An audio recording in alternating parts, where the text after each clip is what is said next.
Hello and welcome to the daily chapter reading of The Septer's Return, Book 3 of The Septer of Mercy by Dan Chernenko. Chapter 3. King Lanius liked the archives for all kinds of reasons. Where Arch Hallow Answer took pleasure from hunting deer and wild boar, Lanius enjoyed running facts to earth, and the archives were the best place to do it. The thrill of the chase was every bit as real for him as it was for Answer. Centuries of clerks had stored documents not immediately useful in the archives. Very few of them had used any system beyond throwing the parchments and papers into crates or buckets to barrels or cases or whatever else seemed handy at the moment. Finding any one parchment in particular was an adventure at best, impossible at worst. Even when Lanius didn't have anything special in mind, he enjoyed the hunt for its own sake. He never knew what he would come across going through documents at random. Tax records could be stuffed next to accounts of controversies in some provincial town's temples, or next to the tales of travelers who'd gone to distant lands and written out descriptions of what they saw and did. Until you looked, you couldn't tell. And the king enjoyed going to the archives for their own sake. When he closed the heavy doors behind him, he closed away the world.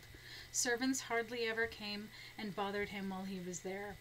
From when he was very young, he'd made it plain to everyone that this was his place, and he wasn't to be disturbed. Sunlight sifted in through windows set in the ceiling that somehow never came clean. Dust motes danced in those tired sunbeams. If the archives held one thing besides documents, it was dust. The air smelled of it, and of old parchment, and of old wood, and of other things Lanius always recognized but never could have named. It was just the smell of the archives, an indispensable part of the place. Quiet was also an indispensable part of the place.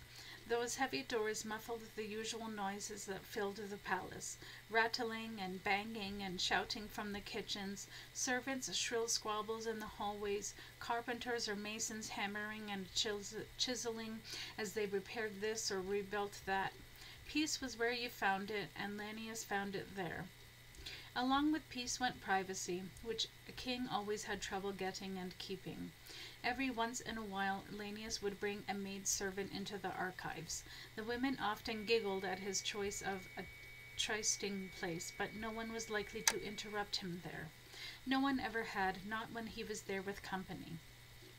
This morning he was there by himself. He knew the document he wanted.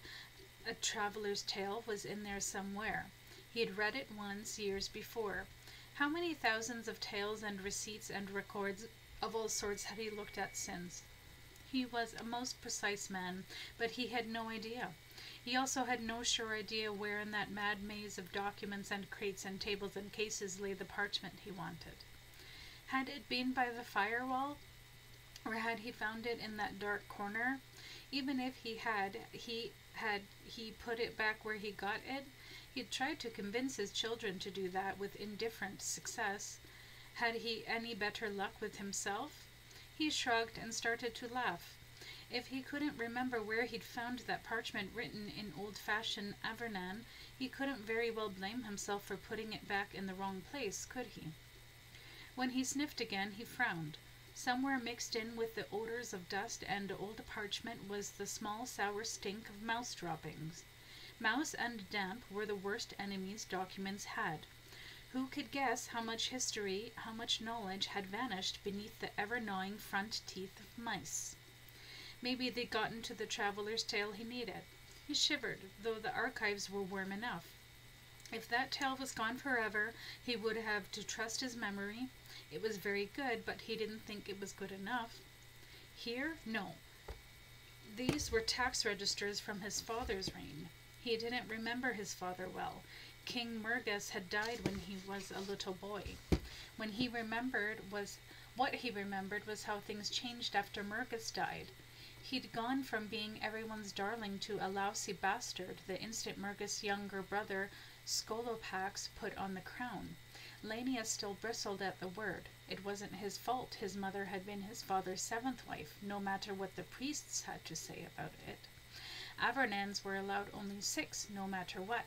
To get a son, a legitimate son, Mergus broke the rule. But they had wed. If that didn't make him legitimate, what did? Plenty of people had said nothing did. Over the years, the fuss and feathers about that had died down. Some priests had been forced into exile in the maze, the swamps and marshes not far from the city of Avernus, on account of it, though, and a few were still there. Others preached in small towns in out-of-the-way parts of the kingdom, and would never be welcome in the capital again. Lanius went on to another case he thought likely. It held the pay records and action reports from a border war against the Thurvings just before his dynasty took the throne, somewhere close to 300 years ago now. The war seemed to have been a draw. Considering how fierce the Thurvings could be, that wasn't bad. One king of Thurvingia, Lanius couldn't remember which, had had a luckless Avernan general's skull covered in gold leaf and made into a drinking cup. Lanius suddenly realized he'd wasted half an hour poking through the action reports. They weren't what he wanted, which didn't mean they weren't interesting. He put them back on their shelf, not without a twinge of regret. Here? No, these were new. The shipwrights who'd built deep-bellied, tall-masted ships like the one the Chernenko pirates sailed across the sea had sent King Gru's reports on their progress. Gruz, a sailor himself, had no doubt appreciated the papers. To Lanius they might have been written in guttural Thurvingian for all the sense they made. When Gruz comes back to the palace, I'll have to ask him about them, he thought. He was squandering more time. He muttered to himself. The trouble was, everything in the archives interested him. He had to make himself put aside one set of documents to go on to the next. Sometimes, often, he didn't want to. The sunbeam slipping through those ever-dusty skylights slid across the jumble of the archives. Lanius found himself blinking in mild astonishment. How had it gotten to be late afternoon? Surely he'd gone in just a little while before, but he hadn't. His belly was growling, and all at once he noticed he desperately needed to piss. Sosia was going to be angry at him. He hadn't intended to spend the whole day in here. He hardly ever intended to. It just happened. And he still had no idea where that miserable traveler's tale was. Gruz, Hirundo, Terocles, and Otus all solemnly looked at one another on the walls of Anna. Gruz peered across the Stura toward the southern bank. It still didn't look any different from the land on this side of the river, but it was. Oh, yes, it was. No king of Avernus had set foot on the far bank of the Stura for a couple of 100 years.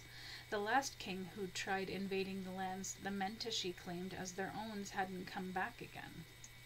That could happen to me, Gruz thought. That will happen to me unless Terocles' magic really works, and I can't find out for sure whether it works till we cross the river and start trying it on thralls.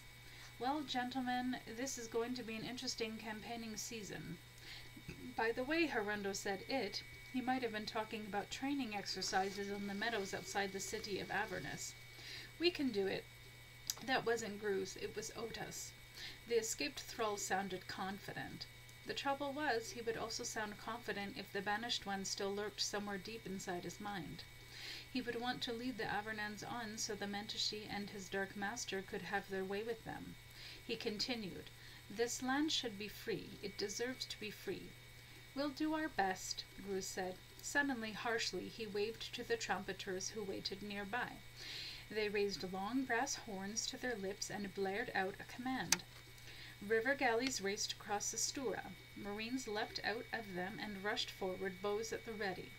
No more than a few Mentishi riders had trotted back and forth south of the river.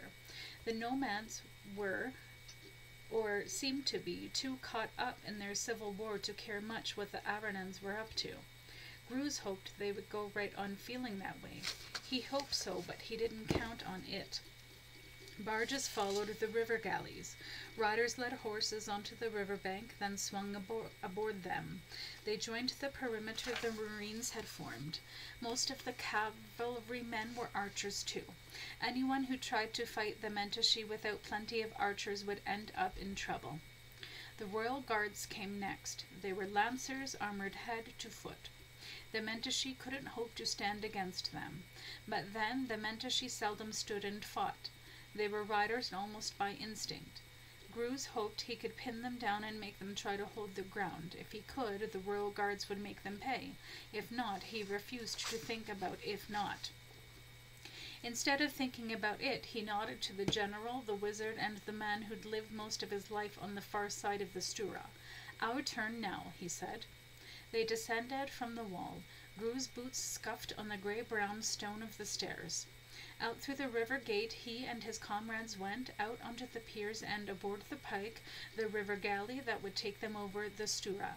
The captain raised an eyebrow to Gruz. The king waved back, urging the skipper to go ahead at his own pace. "Cast off," the captain shouted. The ropes that held the pike to the quay thudded down onto the ship's deck. As Gruz had waved to the captain, so the captain waved to the oar-master. The oar-master set the stroke with a small drum. The rowers strained on their benches. The oars dug into the water. The pike began to move slowly at first, then ever swifter. Soon, very soon, she lived up to her name, gliding over the chop with impressive speed and agility. "She's going to beach," Gruz said, bracing himself against the coming jolt. His companions, lubbers, all lurched and almost fell when the pike went aground. Gruz had all he could do not to laugh at them. "I told you that would happen." "You didn't say what it meant, Your Majesty," Ota sounded reproachful. "Well, now you know," Gruz said. "The next time I tell you, you'll be ready. Or maybe you won't. Making a sailor takes time." At the skipper's shouted orders, sailors lowered a gangplank from the river galley's side. It thudded down onto the muddy bank. With a courtier's bow, Hirundo waved for Gruz to descend first. The king did. He took the last step from the gangplank to the ground very carefully. He didn't want to stumble or, worse, to fall. That would set the whole army babbling about bad omens. There, he stood on the southern bank of the Stura, and he stood on his own 2 feet. No one said anything about omens. He knew everybody who could see him was watching, though. "We've started," he called. Up at the top of the gangplank, Terocles and Hirundo argued about who should go next. Each wanted the other to have the honor. At last, with a shrug, the wizard came down by Gruz. "Just standing here doesn't feel any different," Terocles murmured. "I wondered if it would."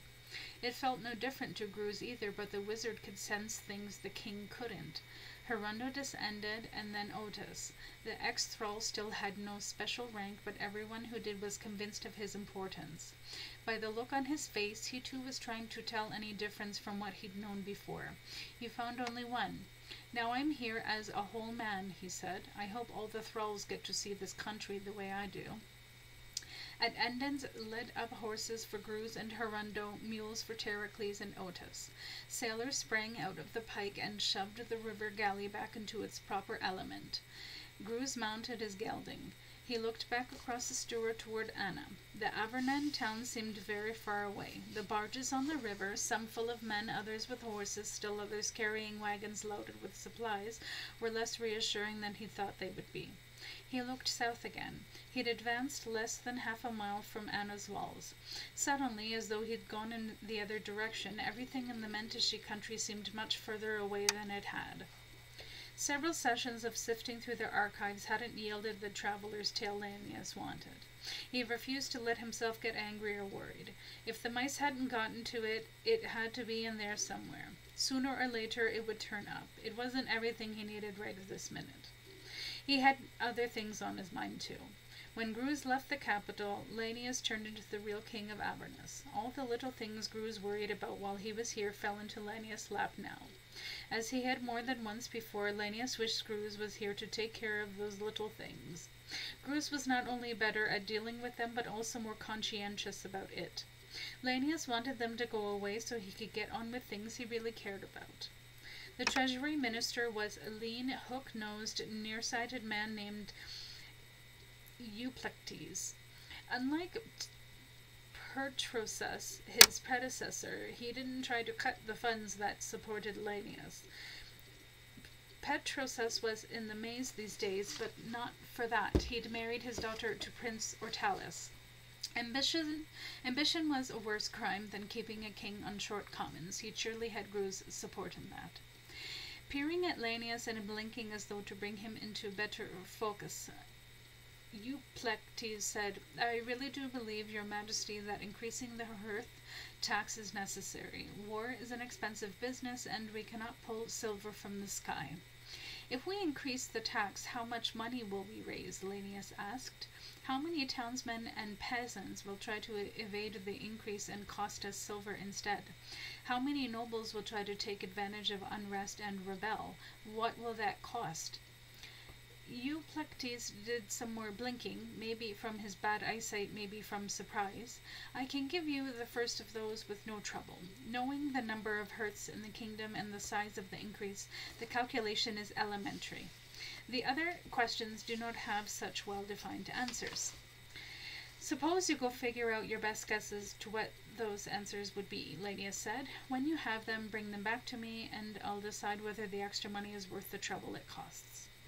"King Gruz will not be pleased if the campaign against the Mentashe encounters difficulties due to lack of funds," Euplactes warned. Lanius nodded. "I understand that. He won't be pleased about an uprising behind his back either. How much do you think the chances go up after a tax increase?" "I will do what I can to try to calculate that, but only the gods truly know the future," Euplactes said. "I understand that. Do your best. You may go," Lanius said. Euplactes went, shaking his head. Lanius wondered if he'd done the right thing. Agreeing to the tax hike would have been the simplest. He didn't want to hinder the war against the nomads. But Avernus had seen too many civil wars since the crown came to him. Now the Mentashe were suffering through such strife, and he wanted them to be the only ones. He hoped to get away to the archives after seeing Euplactes, but no such luck. He'd forgotten a man who'd appealed to him for a pardon after being convicted of murder. He had to go over the documents both sides he had sent up from the provinces. He hadn't ridden south with Gruz, but now a man's fate lay in his hands. He studied the evidence and the convicted man's desperate appeal. Reluctantly, the king shook his head. He didn't believe the man's claim that a one-eared man had fled the house where the victim lived just before he went in. Nobody from the village had seen anyone but him. He'd been standing over the body when someone else walked in. He'd quarreled with the victim over a sheep not long ago before too. "Let the sentence be carried out," Lanius wrote at the bottom of the appeal. He dripped hot wax on the parchment and stamped it with his sealing ring. He often worried about such cases, but felt confident he'd gotten this one right. A servant took the appeal with his verdict to the royal post. Before long, Avernus would be rid of one murderer. If only getting rid of all the kingdom's troubles were so simple. Lanius had just started for the archives when he almost bumped into another servant coming around a corner toward him. "Your Majesty," the man exclaimed, "where have you been? The Queen has been waiting for you to come to lunch for almost an hour now." "She has?" Lanius said. The servant nodded. Lanius blinked in mild amazement. Was it that time already? Evidently, and past that time too. He gathered himself. "Well, take me to her." He never did make it to the archives that day. King Gruz had seen thrall villages from a distance as he looked from Avernus into the lands the Mentashe held. That did nothing, he discovered, to prepare him for the first thrall village he rode into. He knew it would be bad even before he rode up what passed for the main street. The breeze came from the south and brought the stink of the place to his nostrils while he was still some distance away. He coughed and wrinkled his nose, which did no good at all. The muscular stench was the sort that clung to whatever it touched. Avernan villages smelled bad. Any place where people lived for a while smelled bad. This was far beyond smelling bad. Filth and vileness had accumulated here for a long, long time, and no one had cared or perhaps even noticed. "I've never known a battlefield that stank like this, not even 3 days after the fighting was done," Hirundo said. Gruz wasn't sure the stench was that bad, but the thralls lived with it every day of their lives. How anyone could do that without going mad was beyond the king. He turned to Terracles. Now we start to see how good our magic is. Yes, your majesty, the wizard, usually cheerful, sounded somber. Now we do. Ordinary peasants who were ordinary human beings, would either have run away the minute they saw the Avernons coming near, or else would have run toward them, welcoming them as liberators after a long, hard occupation. The thralls did neither. They didn't seem to care one way or the other. The ones who were out in the fields kept right on working there. The ones in the village went on about their business. Only a handful of them bothered to stop and give the Avernons dull, uninterested stares. Presumably, at the banished one's impulse, thralls had crossed into Avernus a few years before. Otis was one of them. Gruz knew something of the squalid life they led. Seeing them on their own home ground, where they'd lived like this for generation after brutish generation, struck him as doubly appalling. A fly buzzed around his face. Another one lit on his earlobe, still another on the back of his hand. All around him, other Avenans were swearing and swatting. This is early springtime, Gruz thought. How bad do the bugs get later in the year? A few thralls brushed languidly at themselves. They might have been horses switching their tails in a meadow. More of the luckless wretches in the village didn't even bother. Were their hides dead along with their souls? Grief etched harsh lines in Otis' face. I lived like this for years, he said. The only way you could tell me from any swine was that I walked on two legs and some of my grunts were words. Now I know better.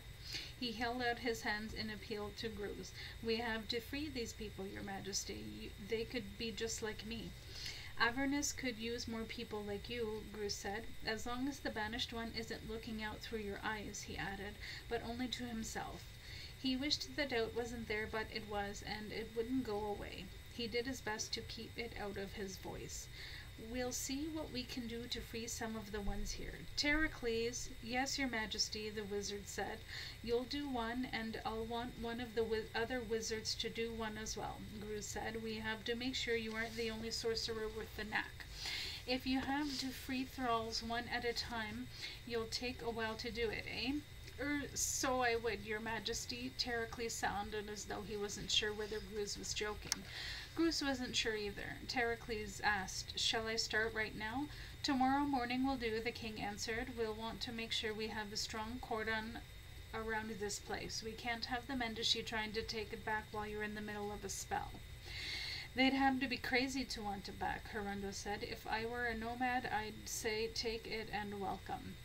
You might. We can't be sure they will, Gruz said. So far, less than a day into their push south of the Stura, the Avernans had seen scattered scouts. Gruz hoped the Mendashi were still busy murdering one another.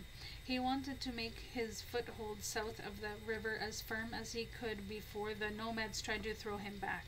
He slept in a pavilion upwind from the thralls' village. Some of the stink from it reached him even so, or maybe that was the more distant stink of a downwind village. Despite the foul odor, he slept well. The first part of the invasion, and maybe the most dangerous, had gone well. He'd got his army over the river. Now he would see what happened next. When he woke up, he realized he'd been foolish the night before. Crossing wasn't easy, but it wasn't most dangerous either. Losing a battle, falling into the hands of the Mendashi, that would be dangerous. He might find out what thraldom was like from the inside. The first wizard Terracles had chosen to free a thrall with him was a bald, gray-bearded man named Artemis. Both sorcerers bowed to King Gruz. I'll do my best, your majesty, Artemis said. I'd like to see it really done before I try myself, if you don't mind. I think I know how everything's supposed to go, but you always like to watch before you go and do something yourself. Seems reasonable, Gruz said. Terracles nodded. Royal guards brought two thralls to the king's pavilion, a man with a scar on his forehead, and a woman who might have been pretty if she weren't so filthy and disheveled, and if her face weren't an uncaring blank mask. If I have first choice, Terracles smiled and nodded to the woman. What's your name, dear? Vasa. By the way she said it, it hardly mattered. Pleased to meet you, Vasa, Terracles began swinging a bit of crystal on the end of a chain. Vasa's hazel eyes followed it as he went back and forth, back and forth. Gruz had watched this one before when the wizard worked the spell on Otis. The king looked around for the ex-thrall. There he was, standing in the shade of an almond tree, watching intently but keeping his distance. Terracles waited, watching Vasa's eyes, following the swinging crystal. When he thought the time was right, he murmured, "You are an empty one, Vasa. Your will is not your own. You have always been empty. Your will never your own." "I am an empty one," she echoed, and her voice indeed sounded empty of everything that made ordinary human voices show the character of the speaker. "My will is not my own. I have always been empty. My will never my own." Even parroting that much was more than a thrall could usually manage. The crystal kept swinging back and forth. Vasa's eyes kept following it. She might have forgotten everything but its sparkling self. As softly as he'd spoken before, Terracles asked, "Do you want to find your own will, Vasa? Do you want to be filled with your own self?" "I want to find my own will. I want to be filled with my own self." By the way Vasa sounded, she couldn't have cared less. "I can lift the shadow from your spirit and give you light. Do you want me to lift the shadow from your spirit and give you light?" "I want you to lift the shadow from my spirit and give me light." No matter what Vasa said, she still seemed dead inside. "I will do what I can for you, then," Terracles said. "Do what you can for me, then," Vasa said. Back when Terracles freed Otis, the wizard hadn't expected him to respond there.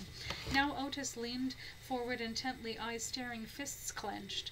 What was he thinking? Gruz would have given a good deal to know, but he didn't presume to do anything to interrupt Terracles' wizardry. Still in a low voice, Terracles began to chant. The Avernan dialect he used was very old, even older than the one priests used in temple services. Gruz could make out a word here and there, but no more. The wizard went on swinging his crystal in its unending arc. Rainbows flashed from it. Before long, there were more of them that could have sprung from the sun alone. "Ah," Artemis said softly. Terracles made a pass and said, "Let them be assembled, in Avernan close enough to ordinary for Gruz to follow." Those rainbows began to spin around Vasa's head, faster and faster, closer and closer. Even the thrall's dull eyes lit at the spectacle. "Let them come together," Terracles said, and Gruz could follow that too. Again the rainbows obeyed the wizard's will. Instead of swirling around Vasa's head, they began swirling through it. Some of them still seemed to shine even inside her head. Gruz wondered if that might be his imagination, but it was what he thought he saw. He'd seen, or thought he'd seen, the same with Otis too. Vasa said, "Oh!" The simple exclamation of surprise was the first thing Gruz had heard from her that had any feeling in it. Her eyes opened so wide the king could see white all around her irises. Her eyes opened,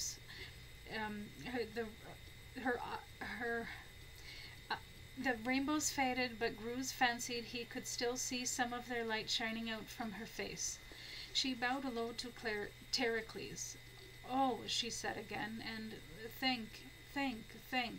She didn't have many words, but she knew what she wanted to say. When he raised her up, her face had tears on it. So did Otis as he came up from his place under the tree. "She is free," he whispered. "Like me, she is free. Gods be praised for this." Terracles nodded to him and to Gruz and to Artemis. To the other wizard he said, "You see." "Yes, I see, or I hope I do," Artemis answered. "Thank you for letting me watch you. That was a brilliant piece of sorcery." He also bowed to Terracles. "I've done it before. I knew I could do it now," Terracles said, and gestured toward the other thrall. "Let's see you match it. Then we'll know how brilliant it is." "I'll do my best," Artemis said. He turned to the thrall who'd stood there all through Terracles' spell, as indifferent to the marvel as he was to everything else in his miserable life. Artemis asked, "What is your name, fellow?" "Livius," the scarred thrall replied. Artemis had his own bit of crystal on a silver chain. He began to swing it back and forth as Terracles had before him. Livius' eyes followed the sparkling crystal. Artemis waited for a bit, then began. You are an empty one, Libius. The spell proceeded as it had for Tericles. Artemis wasn't as smooth as Gru's chief wizard, but he seemed capable enough. He summoned the rainbows into being and brought them into a glowing, spinning circle around Libius' head and then into and inside it. And, as Vaza had, and as Otis had before her, Libius awoke from thraldom into true humanity. He wept. He squeezed Artemis' hand and babbled what little praise he knew how to give. And Gru slowly nodded to himself. He did have a weapon someone besides Tericles could wield. Lanius was studying a tax register to make sure all the nobles in the coastal provinces had paid everything they were supposed to. Officials here in the capital had a way of forgetting about those distant lands, and the people who lived in them knew it and took advantage of it whenever they could. But they were Avernans too, and the kingdom needed their silver no less than anyone else. Lanius might not have wanted to raise taxes, but he did want to collect everything properly owed. Prince Ortelis stuck his head into the little room where the king worked. "Do you know where Socia is?" he asked.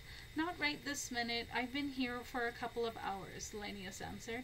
"What are you working on?" Ortelis asked. When Lanius explained, his brother-in-law made a horrible face. "Why on earth are you wasting your time with that sort of nonsense?" "I don't think it's nonsense," Lanius said. "We need to see that the laws are carried out, and we need to punish people who break them."